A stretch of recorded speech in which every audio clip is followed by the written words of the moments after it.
Hello everyone and welcome to Homestead for a Living. I've done several videos like this before, but I always want to take an opportunity to show succession planting in action because I'm a really big believer in it. The reason being, you can double or triple the amount of production you are getting in a garden space.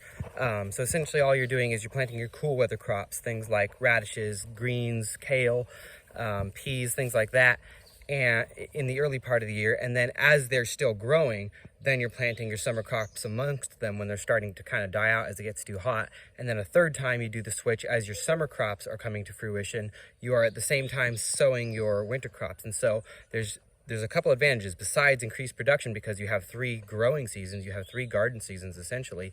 You are also blocking out the weeds. When you have a garden like this, there's not a lot of room for weeds because you've completely covered the bed. There's no light getting through, so it's really tough for anything like grass or blackberries or whatever your weeds of choice are.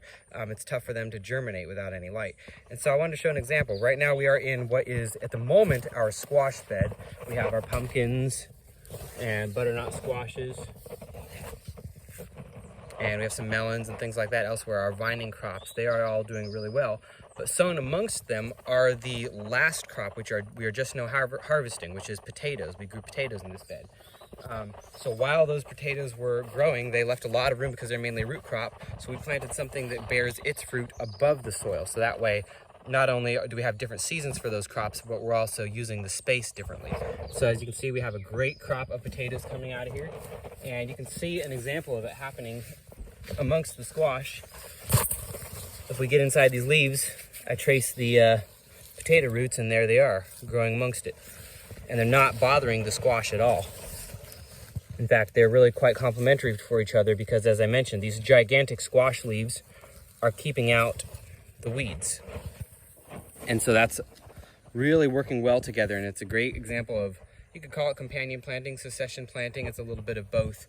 But I encourage everyone to think like that because it really maximizes the use of the space and increases how much I can grow because I don't need to spend as much time on the mundane tasks like weeding. So succession planting, we're coming up into the time where we'll start wanting to think about winter crops again pretty soon. So I'm actually leaving some of these potatoes in. They'll come back, and I'm throwing some radish seed pods and things like that. And as we get later, closer to the fall, I'll do much more of that where I plant the next crop. So as these leaves here, these squash, start to die, and as we harvest them, we'll have a whole nother round of crops coming into this bed. And so it will go well into the winter, and at that point we just mulch our bed and we start again with cool weather crops around probably about March.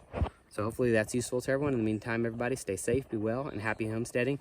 And also, if you're in Tennessee anytime soon, do come out to the Back to Land Festival in September. It's an amazing time where we learn things like this. We're going to be learning about design and homestead design and natural beekeeping and just a plethora of topics. It's all available for your viewing at backtolandfestival.com. Hope to see you there. Stay well, everyone.